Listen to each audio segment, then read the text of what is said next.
इस कहानी के पिछले भाग में आपने देखा कि प्रभु श्री नारायण के अपमानवश माता लक्ष्मी क्रोधित होकर धरती लोक पर आ पहुंची, जहां ब्रह्मदेव और महादेव भी उनके साथ एक गाय और बछड़े का रूप धारण कर उनके साथ आ गए और माता लक्ष्मी वेंकटाद्रि पर्वत पर जाकर गहरी तपस्या में लीन हो गई। आगे इस कथा में क्या होता है, किस प्रकार श्री हरि नारायण और देवी लक्ष्मी का पुनः मिलन होता है, आइए जानते हैं। तब वो चरवाहा एक दिवस गाय का पीछा करता है तो देखता है कि गाय अपना सारा दुग्ध चींटियों की एक बांबी में जाकर बहा रही है। अच्छा, तो ये गाय हर रोज यहाँ आकर सारा दूध इन चींटियों की बांबी में बहा रही है। इसके कारण ही राजा ने मुझे चोर कहा। आज मैं इस गाय को ही जीवित नहीं छोड़ूंगा।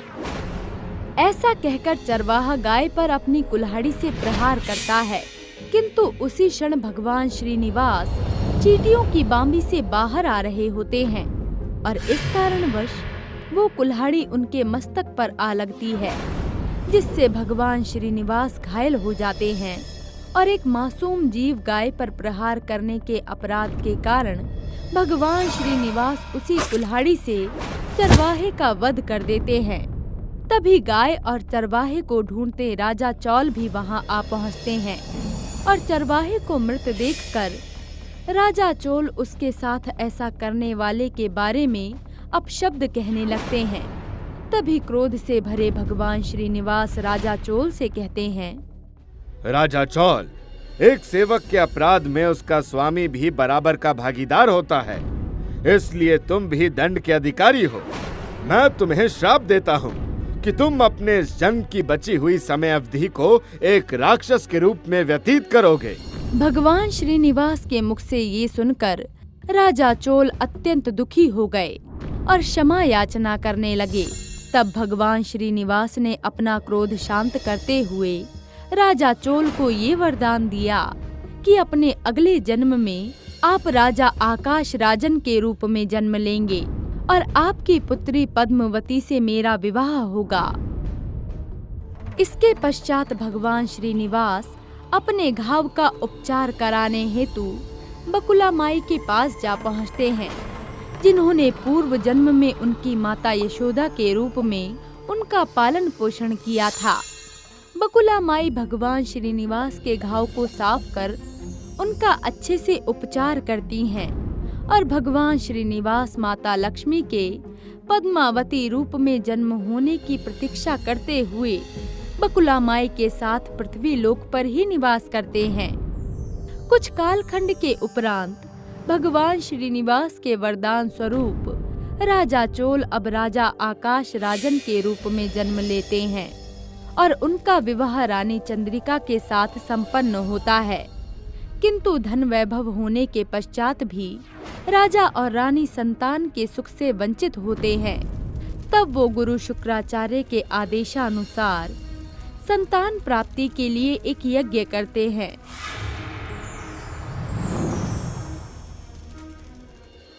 राजा आकाश राजन, रानी चंद्रिका, संतान प्राप्ति के लिए आपका यह यज्ञ सफल हुआ। राजा आकाश राजन, जब आप पहली बार इस धरती पर अन्न उगाने का सौभाग्य प्राप्त करेंगे, उसी के पश्चात आपको संतान की प्राप्ति होगी। आपका कल्याण हो। राजा आकाश राजन और रानी चंद्रिका यज्ञ देवता से आशीर्वाद प्राप्त कर अत्यंत प्रसन्न होते हैं और उन्हें नमन करते हैं। इसके पश्चात यज्ञ देवता के कथन अनुसार राजा आकाश राजन ने भूमि पर अन्न उगाना आरंभ किया और उसके कुछ समय पश्चात ही माँ धरती ने उन्हें कमल पर विराजती एक पुत्री प्रदान की, जिसके मुख पर अत्यंत तेज था। राजा आकाश राजन और रानी चंद्रिका ने आशीर्वाद स्वरूप प्राप्त हुई उस पुत्री का नाम पद्मावती रखा।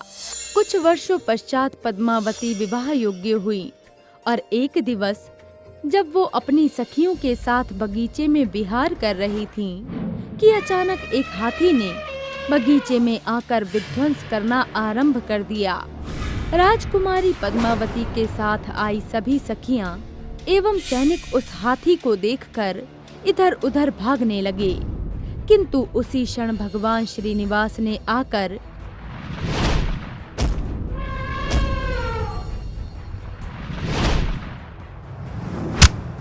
उस हाथी से युद्ध कर उसे वहां से भगा दिया और राजकुमारी पद्मावती के प्राणों की रक्षा की। ऐसे वीर को देखकर राजकुमारी पद्मावती उस पर मोहित हो गई और वो भगवान श्रीनिवास से प्रेम करने लगी। भगवान श्रीनिवास तो पूर्व से ही माता लक्ष्मी के पद्मावती के रूप में जन्म लेने की प्रतीक्षा कर रहे थे। उन्होंने शीघ्र ही बकुला माई के पास पहुंचकर उन्हें सारा वृत्तांत कह सुनाया। बकुला माई, मेरा हृदय राजा आकाश राजन की पुत्री राजकुमारी पद्मावती पर मोहित हो गया है और मैं उनसे विवाह करना चाहता हूँ। अब आप ही कृपया कर मेरी सहायता करें। तुम चिंतित ना हो पुत्र, मैं अवश्य जाकर राजकुमारी पद्मावती के लिए तुम्हारा विवाह प्रस्ताव रखूंगी। इसके पश्चात बकुला माई ने राजा आकाश राजन के समक्ष उनकी पुत्री के लिए विवाह का प्रस्ताव रखा और राजा आकाश राजन भी अपनी पुत्री पद्मावती का विवाह भगवान श्रीनिवास से करने के लिए तैयार हो गए। परंतु उनकी निर्धनता के कारण राजा थोड़े संकुचित थे, क्योंकि माँ लक्ष्मी के अलग होने के कारण भगवान श्रीनिवास के पास धन का अभाव था। तब भगवान श्रीनिवास कुबेर देव से ऋण लेने का निश्चय करते हैं और कुबेर देव ऋण स्वरूप भगवान श्रीनिवास को अथाह धन प्रदान करते हैं। कुबेर देव, आपसे लिए गए इस ऋण का मूल्य मेरे भक्त आपको चुकाएंगे। पृथ्वी लोक पर मुझे तिरुपति बालाजी वेंकटेश्वर के रूप में धन और वैभव की प्राप्ति के लिए मनुष्य द्वारा पूजा जाएगा। उनकी भक्ति के फल स्वरूप मैं उनको अपार धन प्रदान करूंगा, जिसका एक हिस्सा वो दान देकर आपके ऋण को चुकाएंगे।